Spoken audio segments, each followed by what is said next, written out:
Shalom Jemaat GBI Margonda, selamat datang di ibadah Natal GBI Margonda. Puji Tuhan, tahun ini kita masih diberi kesempatan untuk dapat merayakan hari kelahiran Sang Juru Selamat. Tema Natal tahun ini adalah Immanuel, Allah menyertai kita. Sebelum kita mulai ibadah, mari kita bersatu dalam doa.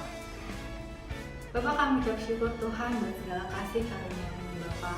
Kiranya Engkau berkati ibadah ini Tuhan dari awal, pertengahan hingga akhirnya. Semoga ibadah ini Tuhan bisa menjadi berkat bagi kami dan bagi semua orang. Terima kasih ya Tuhan, terpujilah Engkau untuk selama-lamanya. Haleluya, amin. Selamat beribadah, Tuhan Yesus memberkati.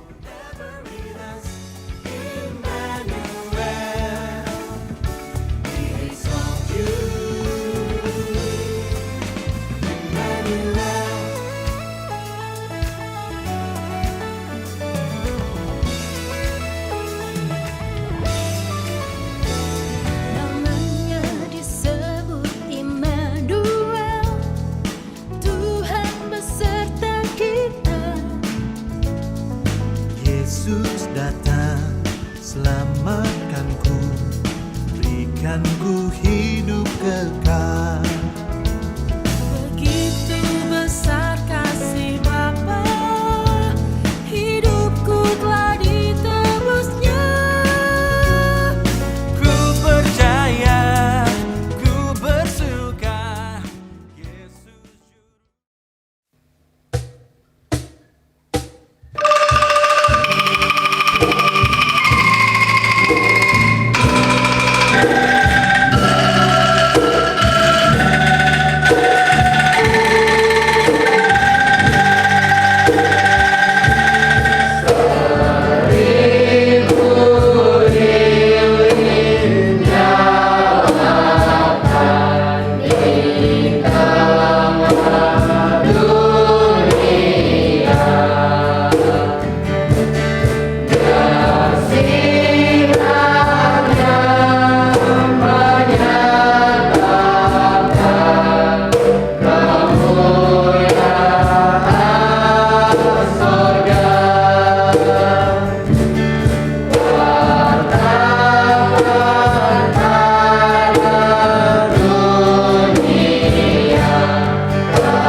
bersama-sama katakan dari awal.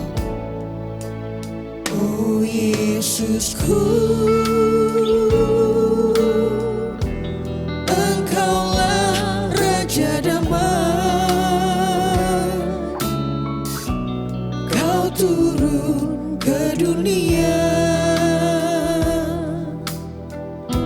selamatkan manusia. Oh Yesusku, Kau Tuhan penuh kasih. Kau berikan hidupmu untuk tebus dosaku. Kaulah Allah yang ku puji. Kaulah Allah yang ku sembah.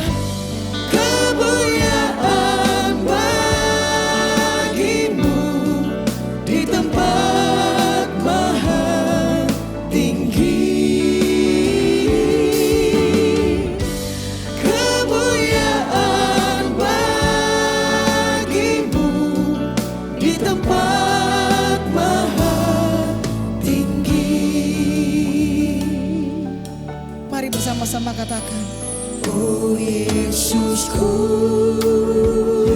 Yesusku, Engkaulah Raja Damai. Kau turun ke dunia, selamatkan manusia. Oh Yesusku, Yesusku, Kau Tuhan penuh kasih. Kau berikan hidupmu untuk tebus dosaku. Kaulah Allah yang ku puji.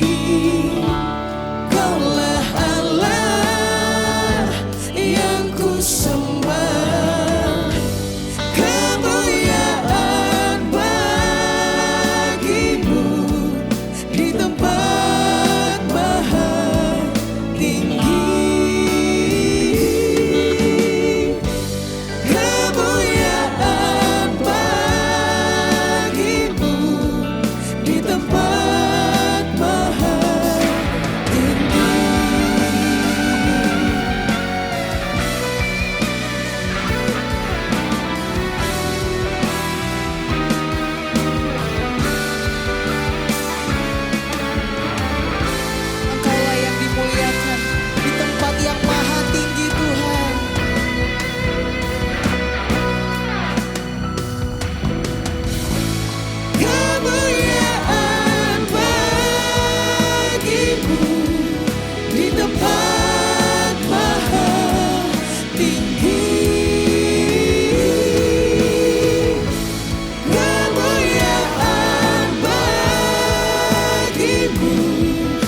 Sembah dan puji Dia, sembah dan puji Dia, sembah dan puji Dia, Sang Raja.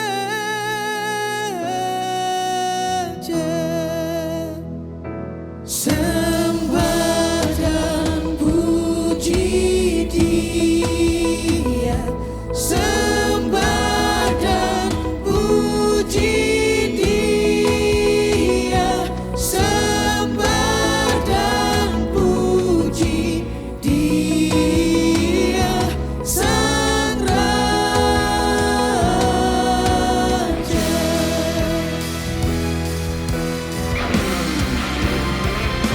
Sembah dan puji Dia, sembah dan puji Dia, sembah dan puji Dia, Sang Raja.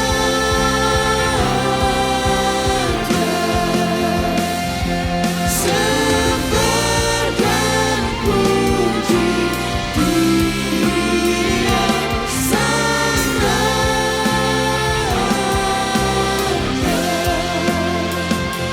Sembah dan puji Dia, Sang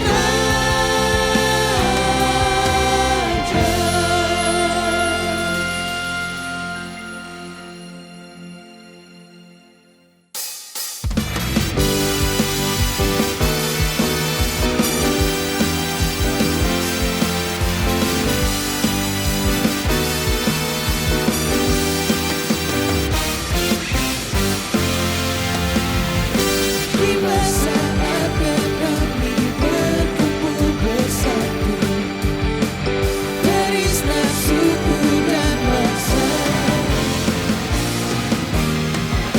berdiri di hadapan tataan dan dengan satu suara mengatakan keselamatan bagi Allah yang duduk dan bertata. Kami naikkan pada Anak Domba pujian dan kekuatan, hormatan, kekuasaan, kemuliaan bagi Dia selamanya.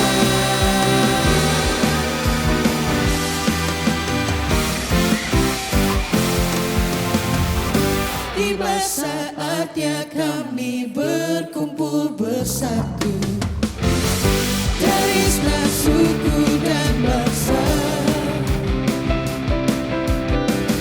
berdiri di hadapan tataan dan domba, satu suara mengatakan keselamatan bagi Allah yang duduk dan bertata. Kami naikkan pada Anak Domba pujian dan kekuatan, hormatan, kekuasaan, kemuliaan bagi Dia selamanya.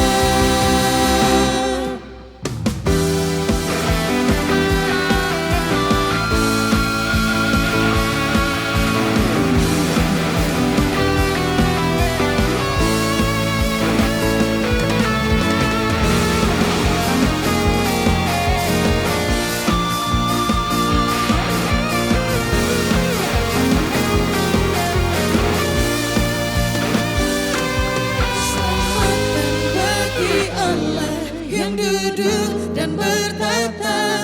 Kami naikkan pada Anak Domba pujian dan kekuatan, hormatan, kekuasaan, kemuliaan bagi Dia selamanya. Keselamatan bagi Allah yang duduk dan bertata.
Mari Bapak Ibu Saudara, sama-sama kita siapkan hati untuk kita boleh mendengarkan firman Tuhan.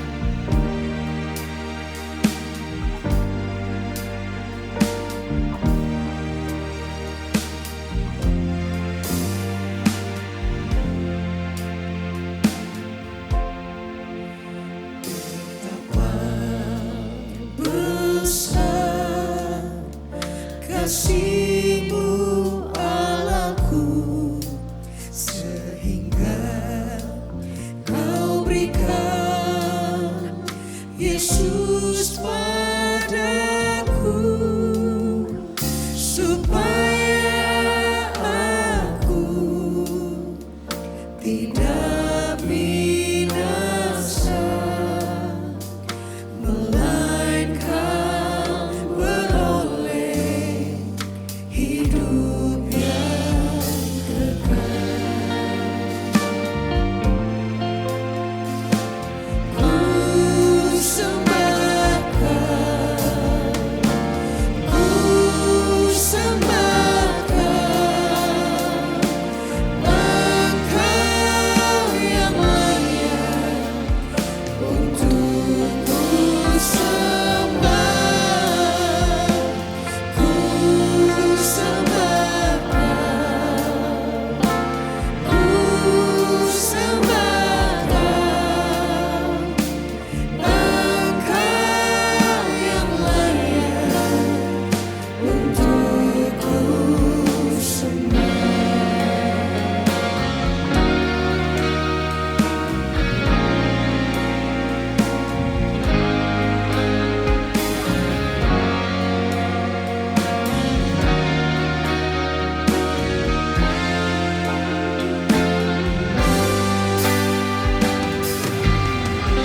Kemuliaan bagi Allah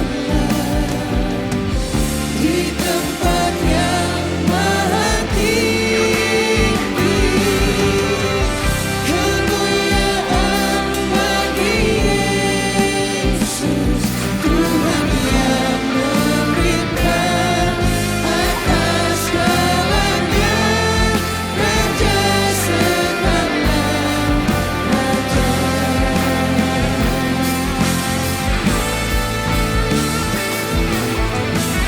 Kemuliaan bagi Allah di tempat yang maha tinggi. Kemuliaan bagi Yesus, Tuhan yang memerintah atas segalanya, Raja segala raja. Tuhan yang memerintah atas segalanya, Raja segala raja. Tuhan yang memerintah atas segalanya.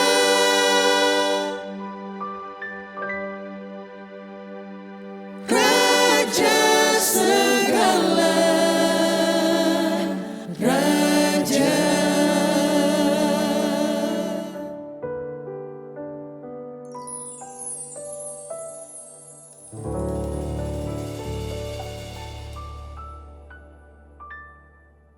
Shalom. Puji Tuhan, hari ini kita masih bisa merayakan Natal. Walaupun secara online, kita percaya berkat dan kasih-Nya tetap dapat kita rasakan semua. Nah, tema kita hari ini adalah Immanuel, Allah menyertai kita. Itu diambil dalam Matius 1 ayat 23. Matius 1 ayat 23 berbunyi demikian. Sesungguhnya anak darah itu akan mengandung dan melahirkan seorang anak laki-laki, dan mereka akan menamakan dia Immanuel, yang berarti Allah menyertai kita. Jadi kita punya Allah, bukan Allah yang jauh, tetapi Allah yang sangat dekat dengan kita. Allah yang mau menyertai kita, Allah yang mau di sisi kita, Allah yang siap menolong kita. Karena itu kita bersyukur kita punya Tuhan yang begitu hebat. Allah menyertai kita. Nah, mari kita mempelajari tentang Immanuel, maknanya dalam kehidupan kita sehari-hari. Yang pertama adalah Allah sangat mengasihi kita. Allah sangat mengasihi kita. Yohanes 3 ayat 16. Yohanes 3 ayat 16 berbunyi demikian. Karena begitu besar kasih Allah akan dunia ini, sehingga ia telah mengaruniakan anaknya yang tunggal, supaya setiap orang yang percaya kepadanya tidak binasa, melainkan beroleh hidup yang kekal. Jadi firman Tuhan di sini dikatakan karena begitu besar kasih Allah. Jadi kasih Allah itu sangat besar dan dinyatakan dengan kedatangan Yesus di dunia ini. Supaya kita semua yang percaya kepada Dia tidak akan binasa melainkan beroleh hidup yang kekal. Itu ada bukti kasih Allah yang begitu luar biasa. Yesus mau meninggalkan kenyamanannya di surga.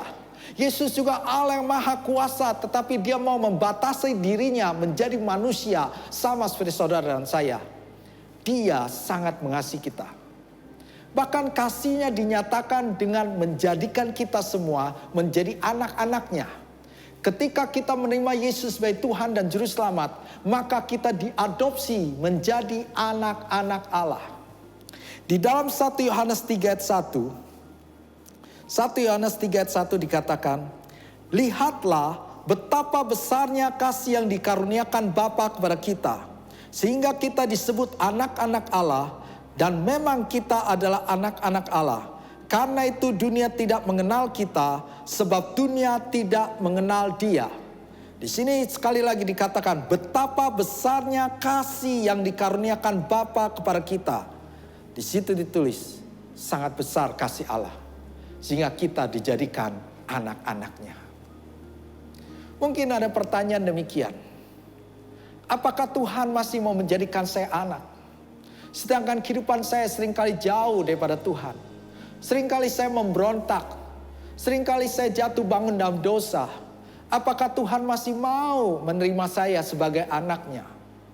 Mari kita lihat sebuah kisah di dalam Alkitab yang tertulis dalam Lukas 15 ayat 21 sampai 23. Lukas 15 ayat 21 sampai 23.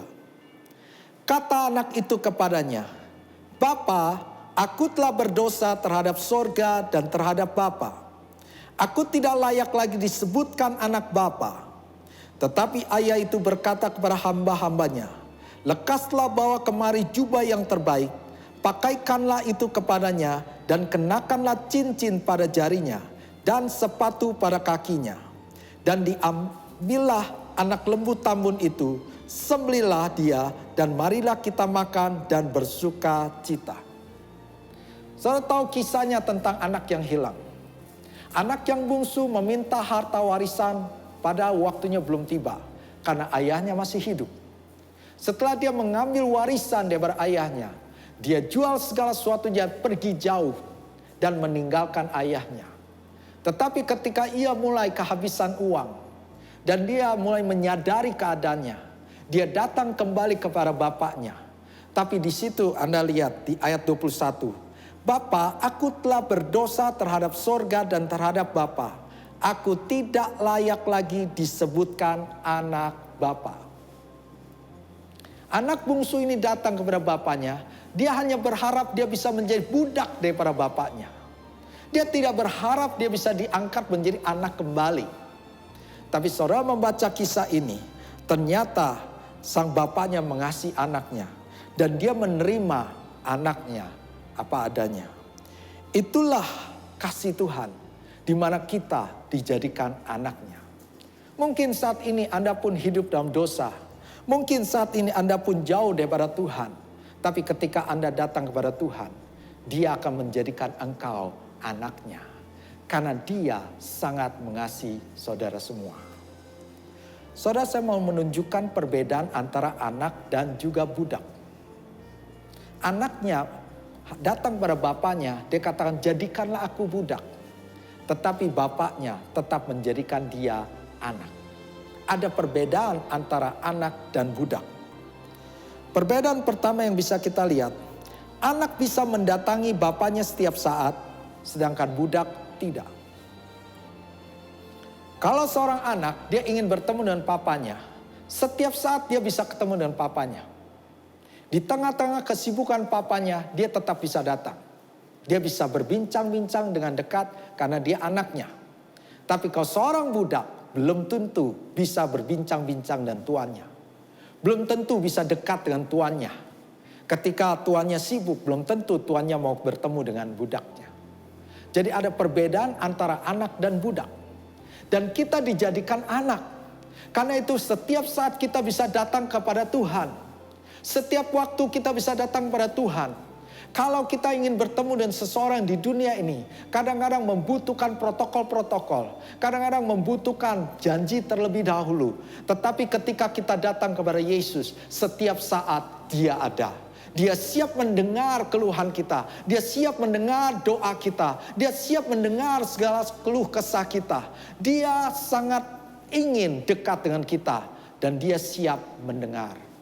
Karena Dia ada Bapa kita. Dan kita anak-anaknya. Kita bisa dekat dan intim dengan Dia. Yang kedua bisa kita lihat, anak memiliki apa yang Bapa miliki, sedangkan budak tidak. Apa yang Bapa miliki itu juga dimiliki oleh anaknya. Tapi apa yang dimiliki tuannya belum tentu dimiliki oleh budak. Karena itu kalau kita dijadikan anak, semua janji di dalam Alkitab ada untuk kita semua. Kita harus sadari bahwa kita ada anak bukan budak. Kita bukan hamba, tetapi kita ada anak Allah. Karena itu semua janji-janji Tuhan itu ada milik kita. Karena itu Yesus mengajarkan berdoa dengan cara, mintalah kamu akan mendapat. Carilah maka kamu akan mendapat. Ketuklah pintu maka dibukakan bagimu. Jadi kita diajarkan meminta kepada Tuhan. Karena apa? Kita anak. Dan yang ketiga, hubungan anak dengan Bapa lebih kuat daripada hubungan tuan dengan hamba. Hubungan dengan anak itu tidak mungkin terputus. Tapi hubungan dengan hamba bisa putus.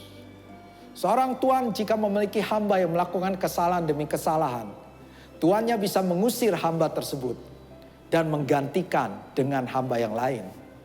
Tetapi seorang anak, walaupun membuat kesalahan, bapaknya tidak mungkin menggantikan anaknya dengan anak orang lain. Tetap ada hubungan yang dekat. Itu yang Tuhan sedang menunjukkan kepada kita. Walaupun kita jauh dari Tuhan, walaupun kita telah jatuh dalam dosa, Tuhan tetap mengasihi kita. Tuhan tetap menjadikan kita anaknya. Dan Dia rindukan kita bertobat dan kita datang kembali kepada Tuhan. Hubungan antara orang tua dan anak itu sangat dekat. Saya ingat sebuah kisah dari Max Lucado. Dia pernah ceritakan pada usia 13 tahun. Dia menjadi pemain bisbol dan di situ dia pemain bisbol yang paling parah. Dia mencoba memukul bola dan gagal terus. Dia ada di tim tersebut dan timnya sangat menyesal karena ada Max Lucado. Karena setiap Max Lucado main pasti kalah. Di musim itu dia mencoba memukul 60 kali lebih, tapi hanya 2 kali yang kena. Berulang kali dia membuat kesalahan sehingga timnya dirugikan dan timnya mengalami kekalahan. Itu yang dialami oleh Max Lucado. Tapi dia lihat ada satu hal. Ternyata orang tuanya senantiasa menonton. Setiap dia bertanding, papa mamanya ada menonton dia bertanding. Walaupun dia sedang mempermalukan timnya, mempermalukan ayah ibunya. Ayah dan ibunya tetap ada di sana. Dan waktu dia pulang di rumah, ayahnya tetap menyambut dia. Tetap menghibur dia, tetap menguatkan dia. Kenapa?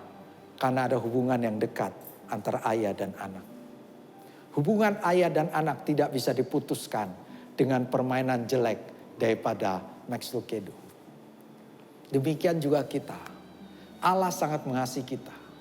Allah menjadikan kita anak. Walaupun kita memberontak, Dia masih memandang kita anak. Tapi jika kita pergi jauh, Dia hanya bisa merindukan. Tapi ketika kita datang kepada Tuhan, Dia pasti menerima kita. Sebab kita ada anak. Yang kedua yang bisa kita pelajari di Immanuel, yaitu Yesus menuntun kita kepada kemenangan. Makna Immanuel dalam kehidupan kita, Yesus akan menuntun kita kepada kemenangan. Yesaya 41 ayat 10. Firman Tuhan berkata demikian, janganlah takut sebab aku menyertai engkau. Janganlah bimbang sebab aku ini Allahmu. Aku akan meneguhkan bahkan akan menolong engkau. Aku akan memegang engkau dengan tangan kananku yang membawa kemenangan. Saudara, Tuhan bukan Tuhan yang jauh, tapi Dia Tuhan yang ada di sisi kita. Dan Dia akan menuntun kita kepada kemenangan. Renungkan Tuhan kita, Tuhan yang luar biasa. Dia yang memegang kendali. Segala kuasa di bumi dan surga ada pada tangan Tuhan. Dan Tuhan itulah yang menyertai kita. Kalau Tuhan menyertai kita, kita tidak perlu khawatir tentang segala sesuatu. Sebentar lagi kita akan meninggalkan tahun 2021. Dan kita akan memasuki tahun 2022. Dan saya yakin tahun 2022 lebih baik daripada 2021. Walaupun secara kenyataan mungkin keadaan bisa menjadi lebih buruk.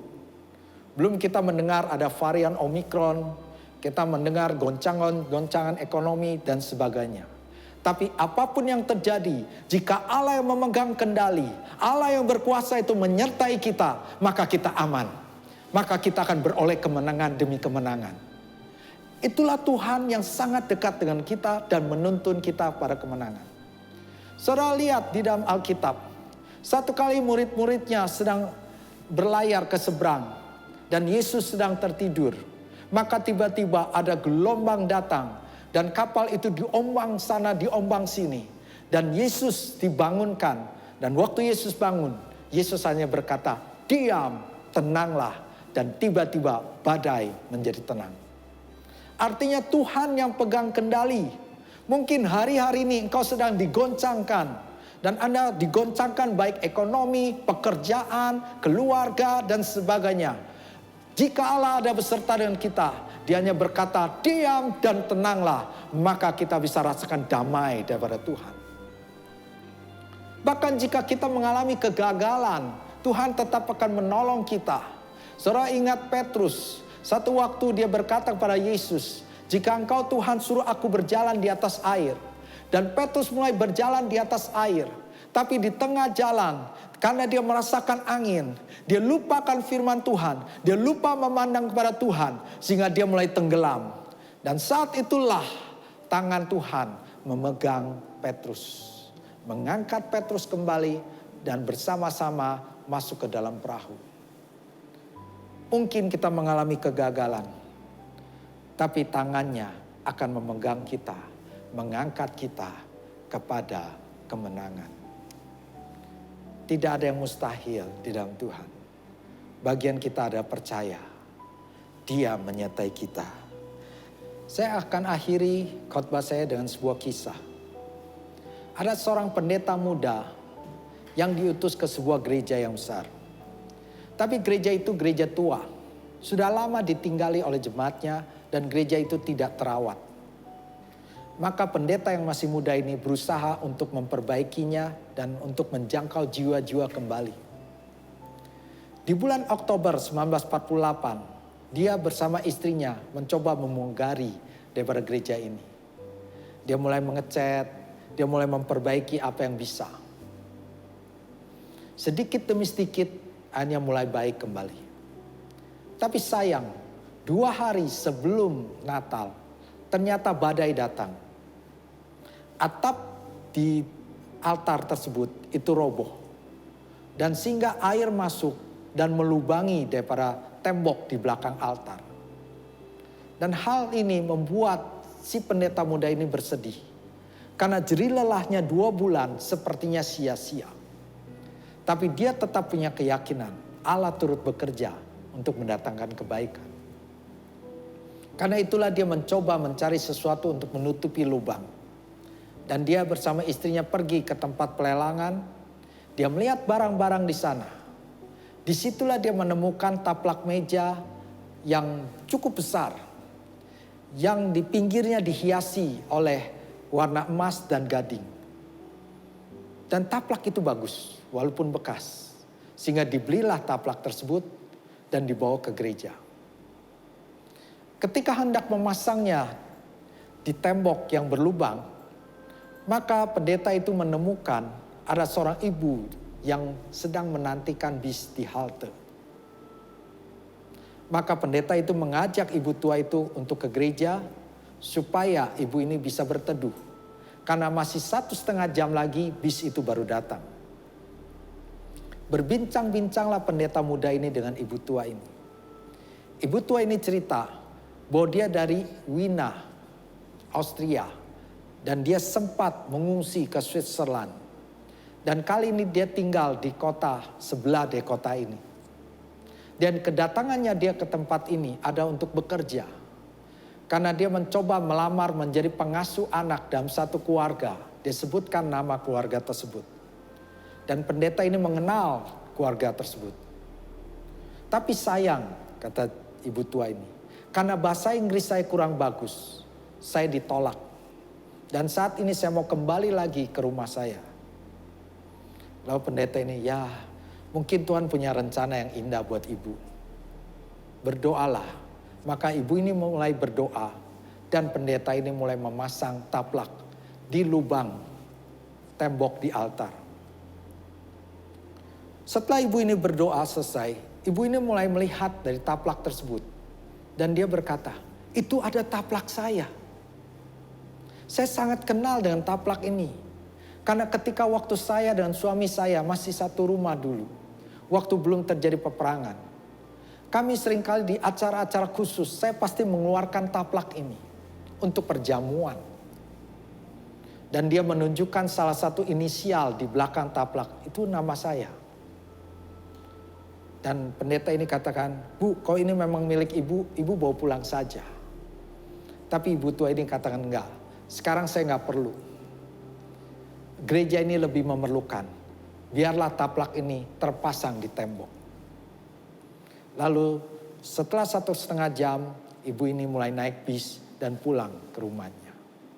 Pendeta ini mulai meneruskan pekerjaannya dan selesai. Keesokan harinya, Natal tiba.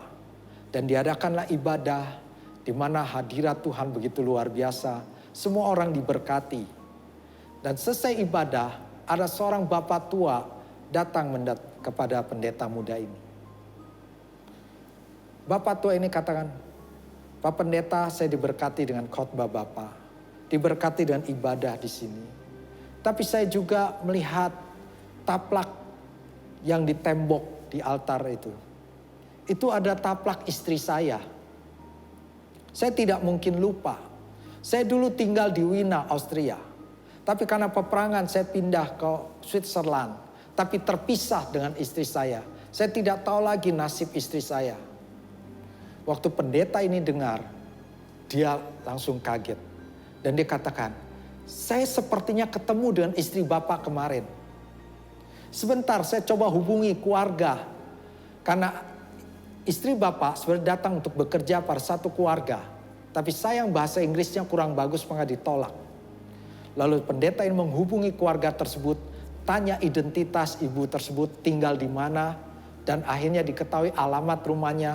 Maka saat itulah pendetanya mengajak si bapak tua ini ke rumah sang ibu tua. Di luar kota, ketika sampai di sana, ternyata benar. Suami istri ini yang sudah terpisah lama, bisa bertemu kembali, disatukan kembali. Saudara, ini bukan kebetulan. Ini ada kuasa Tuhan. Bukan kebetulan altar atapnya roboh. Sehingga tembok pun berlubang. Bukan kebetulan pendeta ini bisa menemukan taplak tersebut dan membelinya. Bukan kebetulan pendeta ini menolong ibu tua sehingga bisa mampir ke gereja dan bercerita tentang masa lalunya. Bukan kebetulan dalam ibadah si bapak tua ini datang beribadah. Dan akhirnya bertemu dengan istrinya. Saudara, di dunia ini tidak ada yang kebetulan. Ketika kita mengandalkan Tuhan, Dia Allah menyertai kita. Dia mengatur segala sesuatu. Dia yang menuntun segala sesuatu. Selama kita ikuti firman Tuhan, yang ada kemenangan demi kemenangan. Dua hal yang kita pelajari hari ini tentang Immanuel. Yang pertama, Allah sangat mengasihi kita. Dan Dia mau menjadikan kita anak. Karena kita anak, kita bisa dekat kepada Bapa setiap saat. Kita bisa meminta, kita bisa berdoa. apa yang di dalam Alkitab semua janji-janjinya milik kita. Dan hubungan antara kita dan Allah itu sangat erat. Dan yang kedua, Immanuel mengingatkan bahwa Tuhan menyertai kita. Dan Tuhan menuntun kita kepada kemenangan. Segala sesuatu ada di tangan Dia. Dia yang pegang kendali. Bagi manusia itu ada mustahil. Tapi bagi Allah tidak ada mustahil. Kita memasuki tahun 2022. Saya yakin tahun 2022 itu lebih baik daripada 2021. Karena tangan Tuhan menyertai kita. Menuntun dari satu kemuliaan kepada kemuliaan yang lain. Menuntun satu kemenangan kepada kemenangan yang lain. Tuhan memberkati. Mari kita berdoa. Bapa, kami mengucap syukur terima kasih buat firman-Mu yang mengingatkan kami bahwa Engkau Allah Immanuel, Allah yang sangat mengasihi kami. Bahkan Allah yang mau menjadikan kami anak-Mu ya Tuhan. Dan kami juga bersyukur Engkau Allah yang menyertai kami, yang akan menuntun kami kepada kemenangan. Terima kasih Yesus, biar di Natal ini kami semua diberkati oleh Engkau, dijamah oleh Engkau. Dan kami mau, kalau kami jauh daripada-Mu, ini waktunya kami akan datang kembali. Kami percaya Engkau tidak pernah menolak kami. Tangan-Mu senantiasa terbuka bagi kami. Walaupun kami melakukan satu kesalahan, tapi Engkau tetap mengasihi kami. Kami mau datang kembali kepada-Mu. Terima kasih Tuhan. Dalam nama Yesus kami mengucap syukur dan berdoa. Haleluya. Amin. Tuhan memberkati.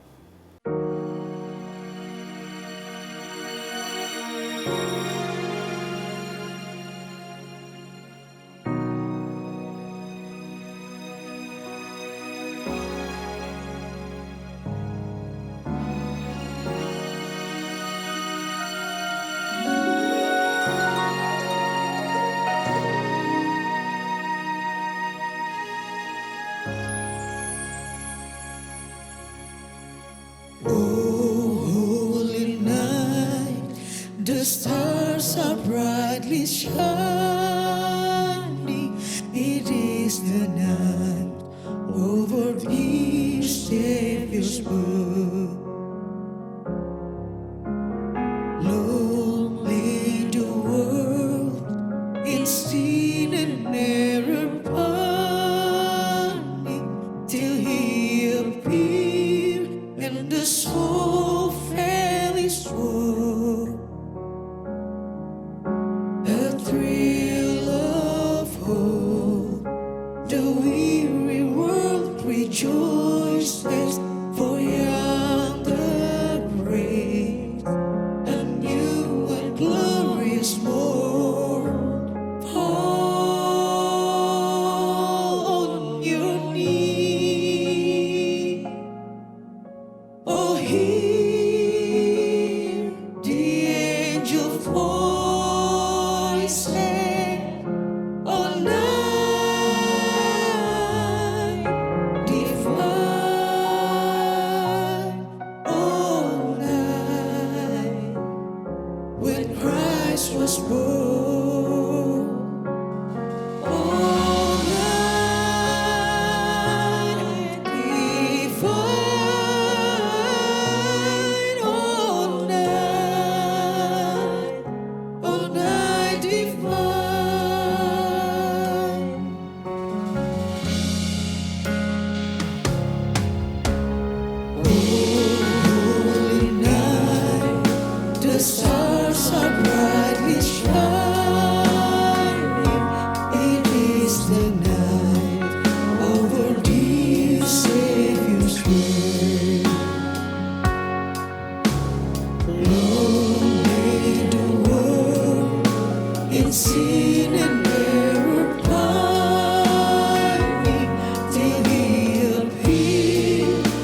kita berdoa bersama-sama.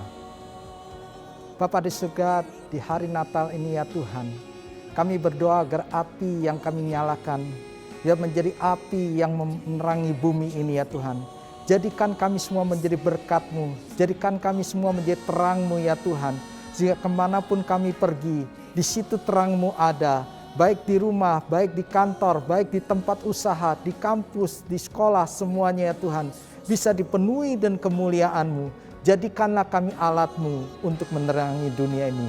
Terima kasih Tuhan, dalam nama Yesus kami mengucap syukur dan berdoa. Haleluya, amin.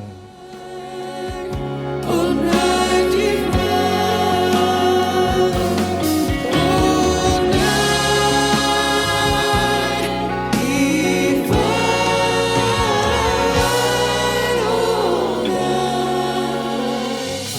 all night divine, all night divine,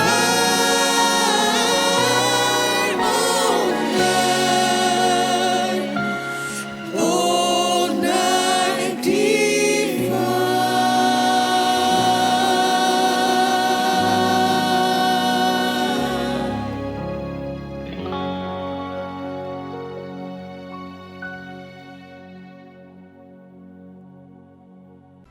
Ya, ini yang kita tunggu, yaitu persembahan dari kepalamu. Selamat menyaksikan.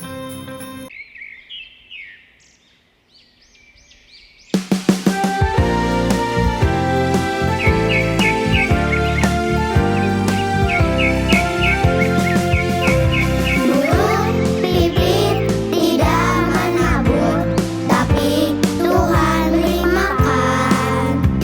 Bunga bakung tidak meminta, tapi Tuhan datangi. Terlebih aku, anak-anaknya, pasti Tuhan pelihara. Terlebih aku, anak-anaknya, pasti Tuhan berkati.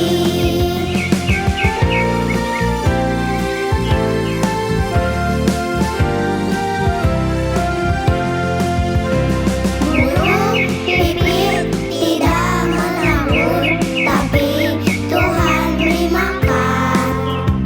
Bunga bakung tidak meminta, tapi Tuhan datangi. Terlebih aku, anak-anaknya, pasti Tuhan pelihara. Terlebih aku, anak-anaknya, pasti Tuhan berkati. Terlebih aku, anak-anaknya, pasti Tuhan pelihara. Terlebih aku, anak-anaknya, pasti Tuhan berkati. Pasti Tuhan berkati. Pasti Tuhan berkati.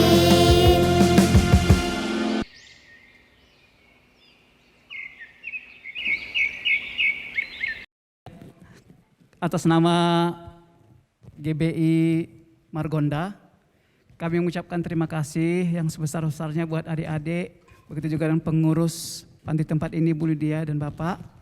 Kami sungguh bersyukur kami diterima di sini, apalagi teman-teman bisa mempersembahkan puji-pujian buat Natal GBI Margonda nanti, tepatnya pada tanggal 25 Desember 2021. Dan pada saat ini juga kami membawa sedikit bingkisan buat adik-adik tempat ini. Boleh diserahkan Ibu-Bu?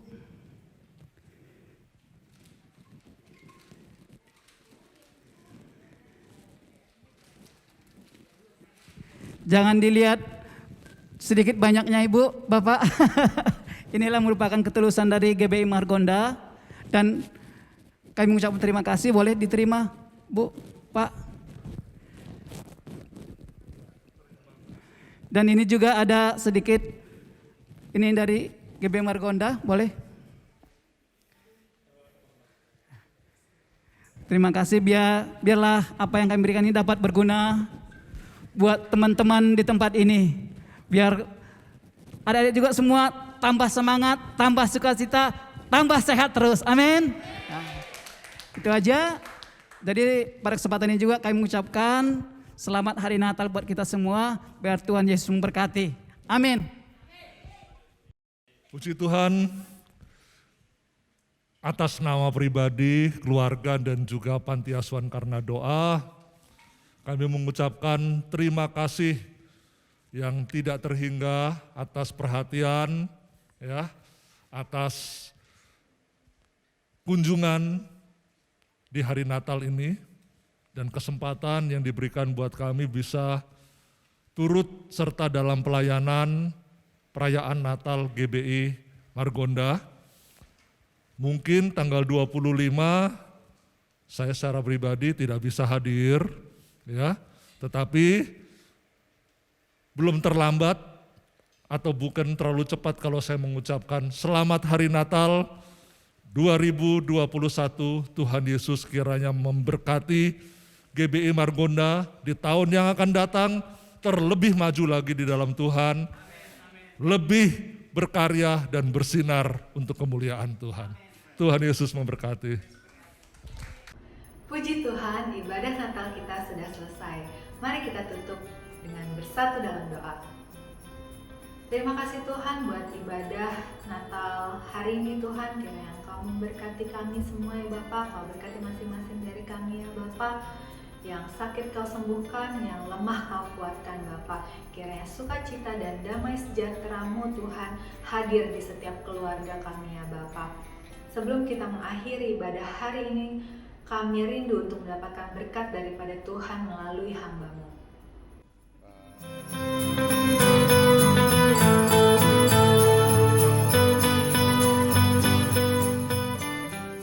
Kita telah mengakhiri ibadah Natal ini. Saya berdoa supaya saudara semua diberkati lewat ibadah perayaan Natal hari ini. Dan mari kita angkat tangan terima berkat Tuhan. Berkat yang berlimpah-limpah, sukacita, damai sejahtera, kesehatan, kekuatan dari Allah Bapa di dalam kasih sayang Yesus Kristus, serta persekutuan penghiburan pertolongan dari Roh Kudus menyertai saudara semua mulai hari ini sampai kedatangan Tuhan kedua kalinya menjemput kita di onon permai bahkan sampai selama-lamanya. Mari percaya kita katakan amin. Tuhan memberkati. Kami keluarga besar GBI Margonda mengucapkan selamat hari Natal tahun 2021 dan tahun baru 2022. Tuhan Yesus memberkati. Kami keluarga besar